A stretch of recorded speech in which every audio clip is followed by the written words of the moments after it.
덱스터는 해리슨의 방에서 면도칼을 발견했습니다. 아시다시피 트리니티 킬러 욕조의 피해자들에게 사용했던 면도칼이네요. 그렇게 고스트 데브라는 너도 어렸을 때 컨테이너 일을 기억했던 것처럼 해리슨 역시 기억할 수 있다는 가능성을 제시하는데요. Way whatever it takes to keep him from becoming me. 덱스터의 면전 앞에서 너처럼 되는 건 절대적으로 막아야 한다고 말합니다. 데브라는 자신의 아빠 해리가 했던 일들은 아동학대나 다름이 없었다고 말하지만 덱스터는 다시 한번 해리슨에게 킬러 멘토링을 하려는 걸까요? 항상 자신의 본 모습을 감추고 살아왔던 덱스터는 It's so fucking lonely. 숙식 제공 알바를 제안받은 녹색머리 가출 소녀는 커트의 비밀 숙소로 오게 됩니다. 녹색머리에게 원하는 만큼 지내라는 말을 하면서 숙식 제공, 꿀알바 조건을 다시 한번 강조하는데요. 어차피 죽을 거니까요. 하지만 너무나도 호의적인 모습에 녹색머리는 의심을 하기 시작합니다. And what do you want from me? 하지만 컬드웰은 세상 인자한 표정으로 다만 다른 사람에게도 베풀 수 있는 사람이 되라고 말하며 욕실에는 스파 욕조가 있으니 푹 쉬라고 제안을 합니다. 그녀는 자신의 미래를 예언하고 있습니다. I could fucking die and go to heaven.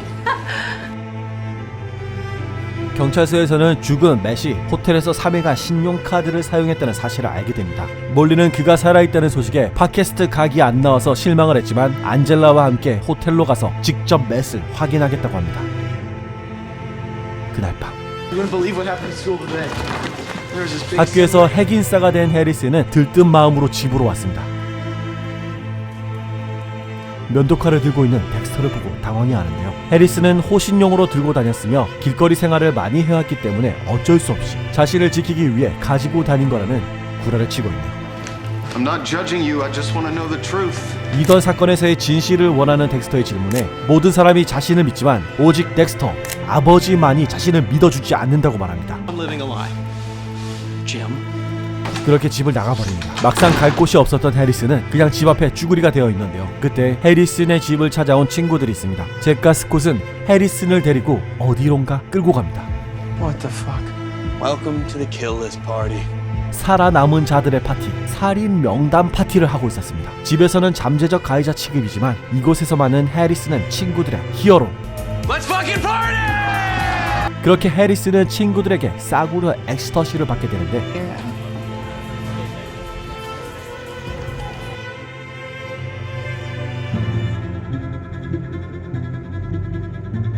약에 취해 오드리를 만나고 마음속에 진실을 말하게 됩니다. He's the fucking liar. You know his real name's not even Jim Lindsay? 다행히 더 이상의 말을 이어가지 못하고 기절을 해버리는데요. 다행히 오드리의 신속한 신고 정신으로 로건이 때마침 출동을 하고 해리슨은 정신을 차리게 됩니다. 그동안 아이언 레이크에서는 마약으로 인해 18명의 사망자가 있었습니다. 간단히 넘어갈 수 있는 사건이 아니었습니다. Did you give him the drugs? 병원에 도착한 덱스터는 침대에 누워있는 해리슨을 발견하고 안도의 한숨을 쉬고 있습니다. 의사는 약물 과다 복용으로 경찰이 발견했다고 말하며 해리슨이 먹은 약은 누군가의 집에서 만든 간해수공업 싸구려 마약이라고 말하며 죽을 수도 있는 상황이었다고 말합니다. 그리고 로건에게 옆 동네의 마이스라는 놈이 마약 딜러라는 정보를 얻게 됩니다. 하지만 해리슨의 사고를 겪게 된 덱스터를 위로하고 있는 로건에게 Being the assistant wrestling coach makes you a parenting expert. You have no fucking idea. 호호! 인성보소! 그 시간 인적이 드문 산골짜기의 컬드웰의 아지트에서는 가출 소녀의 방문이 잠겨있는 어이없는 상황을 맞이하게 되고 천장에 CCTV를 발견하게 되는데 호텔에 도착한 몰리는 로비에서 맷에 대한 정보를 알아보는데 아쉽게도 어젯밤에 체크아웃을 했다는 말을 듣게 되고 안젤라는 CCTV를 보고 싶다는 말을 합니다. 다행히 유도리를 발휘해 다음날까지 준비해주겠다는 대답을 듣게 됩니다. You are a badass. I like it. 그리고 안젤라는 범죄 증거 세미나를 참석하게 되는데 그곳에서 Ladies and gentlemen, Miami Metro Homicide Captain Angel Batista. 엔젤 바티스타를 만나게 됩니다. 이유는 모르겠지만 엔젤은 마이애미의 베이하버 부처 시즌 1에 나왔던 사건에 대해서 이야기를 하고 있습니다. 하지만 몰리는 독스가 범인으로 마무리가 되었던 사건에 대해 다른 의견을 가지고 있습니다. I did an episode on this once. They actually thought I was a cop from the same department. I don't think so. 그리고 엔젤은 베이하버 부처의 살인 사건에서 전부 범죄자였다는 공통점을 발견했다고 말하며 이런 사건들에서는 피해자들의 공통점을 찾으라는 엄청난 수사 기법을 알려주고 있습니다. Called Mary fucking Kill. Subscribe. Available on all. 오늘은 고생한 아들을 위해 최상의 식단을 준비하고 있습니다. 이번 시즌에서 가장 화려한 식단이라고도 볼 수 있는데요. 그렇게 해리슨에게 식사를 준비해주고 덱스터는 급하게 또 집을 나섭니다.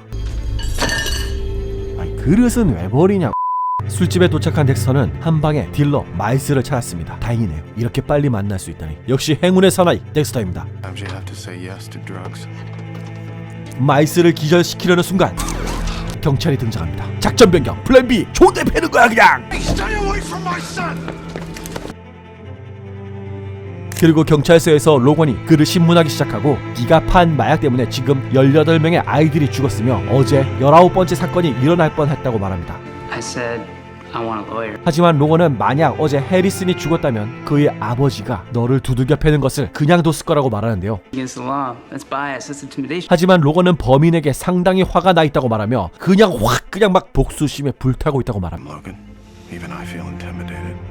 다행히 마약 공급 체계의 정보까지 얻게 되었고 덱스터는 또 꼼수를 써서 다음 목표의 집 주소까지 알게 됐습니다. 경찰들은 행정상의 절차로 덱스터가 먼저 요리를 할 수 있는 시간을 벌게 되었습니다. This isn't about the code of feeding your urges. This is vengeance. 그렇게 부지런하게 경찰보다 먼저 도착했는데요. 덱스터는 이번에는 실수 없이 자신만의 시간을 가지게 될 수 있을까요?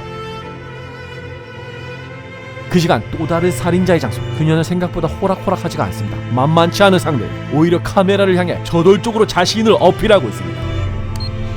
Stop it, please. It's not what this is about.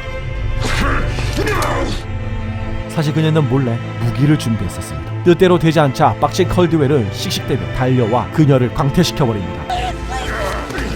덱스터가 살인하기 전에 테이블에 범죄자를 올리듯이 컬드웰 또한 자신의 루틴을 지키고 싶었던 걸까요? 계속해서 빨리 가라고 말합니다. Run, bitch. Come on. 하지만 가도 죽고 안 가도 죽을 것 같은 느낌적인 느낌을 느낀 녹색머리 여자는 No, this is not the way it's supposed to happen. No. 무엇 때문일까요? 이 상황을 받아들이지 못하는 모습을 보이며 울먹거리며 그녀를 정리하고 있습니다. 안젤라 비숍은 엔젤 바티스타를 만나 둘이 뭔가 이름이 비슷한 느낌이에요. 그간 아이언 레이크에서 있었던 실종 사건들의 자문을 구하고 있습니다. 마이애미에서 유일하게 덱스터를 의심했던 사람은 마리아 라구에타, 조이킨 독스였지만 지금은 엔젤이 나와서 자신의 전문가적인 견해로는 실종 사건에서 공통점을 발견하기 힘들다고 말하고 있습니다. But I like your style. Aggressive almost. Have a boyfriend. 또 뻐꾸기를 날리고 있는데요. 몇 분간의 대화를 마치고 엔젤은 갑자기 예전 사건이 떠오른다고 말하며 아무도 사건의 실마리를 찾지 못하던 중 데브라 모건이라는 아주 어마어마한 형사가 있었다면서 이야기를 전하는데요. 데브라의 오빠 덱스터 또한 죽었다고 말하며 아들이 있었는데 이름이 가물가물하다고 기억이 안 난다고 말합니다. 근 8년 동안 덱스터와 지내고 자신의 동생은 보모 알바까지 했지만 10년이 지났으면 기억 못할 수도 있죠. Oh yeah. Harrison. Cute kid. 그 시간 덱스터는 자신만의 시간을 가지기 위해 모든 준비가 끝났습니다. 너의 불량 마약으로 인해 자신의 아들이 마약을 먹다가 죽을 뻔했다고 말하는데 그가 말하길 내가 억지로 먹인 거 아니거든요. 나보고 어쩌라고요. 네 아들이 마약 처먹을 정도면. 그렇게 덱스터는 그 녀석의 입을 틀어막아 버립니다. 하지만 그 순간 로건이 또 덱스터를 방해합니다. 과연 덱스터는 무사히 마무리를 할 수 있을까요?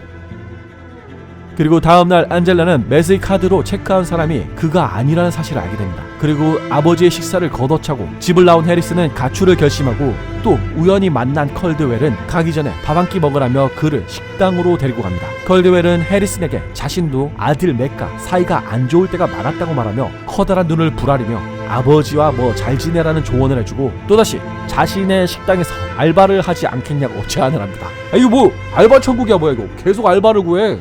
집으로 돌아온 안젤라는 오드리와의 대화 중에 덱스터에 대한 이야기를 듣게 되는데요. 오드리는 파티에서 해리슨이 약에 취했던 He's a fucking liar. You know his real name's not even Jim Lindsay? 짐 린제이라는 이름이 거짓말이라고 했던 그 말을 안젤라에게 알려줍니다. 그 순간 마치 엔젤이 말했던 해리슨을 떠올리며 뭔가 불안한 느낌적인 느낌을 느낀 안젤라는 경찰서로 돌아와 덱스터의 비밀을 알게 됩니다.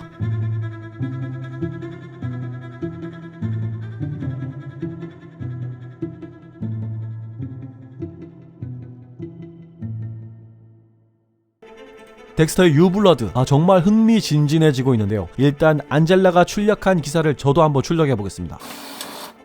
시즌 8에서 데브라를 들고 런을 해버린 상황에서 덱스터는 현재 공식적으로는 사망 상태라는 사실을 알 수 있었습니다. 그리고 우리 앤젤루 형님이 등장하는 순간 저도 모르게 먹던 새우깡을 떨어뜨릴 정도로 깜짝 놀랐는데요. 올해 5월달에 인터뷰에서 박몰리 역의 제이미 정이 유비 출연자들도 있지만 친숙한 인물들도 나올 것이라는 인터뷰를 했었는데, 하지만 이렇게 앤젤 형이 나오는 건 좋은데 너무 티나게 해리슨의 이름을 가르쳐주려고 하는 게 뭔가 뜬금이 없다고 할까요? 이건 뭐 간단하게 불편충의 시전이었습니다. 일단 6화의 예고편을 잠깐 보시면 그 1화에 나왔던 장면처럼 출근하는 덱스터를 안젤라가 잡는 장면이 나오고, 오늘도 막 설레는 마음으로 그녀를 맞이하겠죠. 하지만 안젤라는 다짜고짜 이 프린트물을 들이대는 장면이 나오는데요. 과연 우리 덱스터 형님은 어떻게 구라를 칠지 기대가 되네요.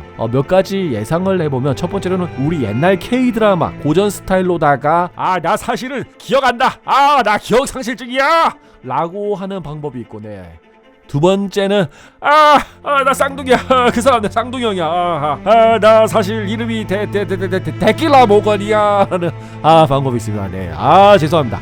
세 번째 방법으로는 그냥 솔직하게 말하는 거죠. 일단은 덱스터가 마지막 시즌 8에서 보겔 박사의 아들 올리버 섹슨을 경찰서에서 죽이긴 했지만 그것도 그냥 얼렁뚱땅 넘어갔던 일이죠. 그거 말고는 덱스터가 베이하버 부처라는 사실을 아무도 모르고 있는 상황이라서, 그래서 자신이 덱스터라고 말해도 법적으로는 잘못한 게 없는 상황이 아닐까요? 전 와이프는 트리니티 킬러한테 죽고, 여자친구는 알고 보니 독살 전문 킬러, 동생은 사이코패스한테 총 맞아 죽고, 살기 힘들어서 죽으려고 태풍 부는 날 바다로 나갔는데 죽지도 못하고 여기서 이러고 살고 있다고 솔직히 말하면 되는 게 아닐까 하네요. 근데 여기서 한 가지 문제점은 그 박몰리 씨가 엔젤과 만나는 장소에서 이런 말들을 하죠. 그들이 같이 지낸 경찰관을 의심했지만 과연 그 사람이 맞냐, 이런 뉘앙스의 말들을 하는데요. 몰리파기 팟캐스트에서 Next week, as we delve back into Miami Slayers and talk about Brian Moser, the ice truck killer. 일단 그녀는 아이스 트럭 킬러 사건에 대해서도 어느 정도 조사가 된 상황이라 그녀가 과연 어디까지 알고 있는지 이번 화에서는 덱스터가 그녀를 좀 더 주시할 것으로 보여집니다. 그리고 공식 사이트에서의 그녀의 모습, 그리고 이번에 컬드웰이 녹색 머리에게 다친 상처, 아마 이것도 이번에 덱스터에게 죽을 것이라는, 죽이기 전에 이게 싹 긋는 거, 그것에 대한 이스트 에그가 아닌가 하는 생각이 듭니다. 그리고 다음 이야기는 제가 지난번 영상에서 컬드웰이 안드로이드 폰을 쓰고 있어서 페이스타임을 한 게 구라였다 라고 했었는데요. 이분이 페이스타임의 오류를 찾아내는 당신은 대체 충격적이고 재밌다고 말씀해 주셔서 저도 감사하게 생각하면서 5화를 보고 있었는데요. 맥북! 맥북! 그리고 저는 개인적으로는 이번 5화의 명장면을 뽑으라면 컬드웰과 녹색머리의 대결 장면인데요. 저도 모르게 녹색머리를 응원하고 있더라고요. 결투에서 승리한 컬드웰이 그녀를 죽이고 껄껄껄 우는 장면들이 나왔습니다. 여기서 몇 가지 방구석 전문가들의 의견으로는 지난 2화에서 나온 시체를 말끔히 정리하는 장면들, 야무지게 제거했던 모습들, 그리고 이렇게 잘 정리된 여성의 시체는 누군가에게 제공되는 게 아닌가 하는 의견이 있습니다. 그리고 그 상대는 바로 올슨이라는 의견이고요. 그래서 이번에도 납품을 해야 되는데 얼굴에 총을 쏴서 아이고 이거 존재다, 이거 납품해야 되는데 이거 어떡하냐 그런 울음이다 라는 의견이 있습니다. 그리고 다음 예고편에서는 지금 컬드웰이 굳이 동굴까지 수색을 하냐고 했던 그곳을 서치하는 장면들이 예고편에 나왔습니다. 과연 어떤 실마리를 또 보여줄지 기대가 되고 있습니다. 저는 아직도 올슨이 오드리의 할아버지가 아닐까 하는, 오드리가 재벌 소녀가 되는 해피엔딩을 믿고 있는데요. 이거 아닌 것 같네. 그리고 마지막으로 불편충의 시선인데요. 이번에 간의 수공업 마약 제조범을 테이블에 올리는데 뭔가 이상한 것이 보이지 않나요? 그 바쁜 와중에도 피해자들의 사진을 구해왔습니다. 이 하루 만에 이 사진들을 다 구한 거죠. 아니면 대충 비싼 걸 걸어놓고 그냥 퉁친 건가? 그리고 또 아무리 깡총 경찰이라도 덱스터가 이곳을 오기 전에 차를 숨겨놓고 왔는데요. 근데 이분은 그냥 스와트 팀을 기다리는 것 같은데 집 앞에서 경찰차를 주차하고 기다리고 있습니다. 그리고 그 와중에 덱스터는 테이블을 정리하고 시체를 또 깔끔하게 세팅을 하죠. 경찰들을 낚으려고 깔끔하게 정리하고 또 집으로 돌아갔겠죠. 이게 가능한 거냐고요. 그럼 혹시 이거 덱스터 올까봐 미리 와서 지키고 있었던 건가? You got what I need. Sipping on the potion, all that good emotion, just my kind of heat. tested by the potion.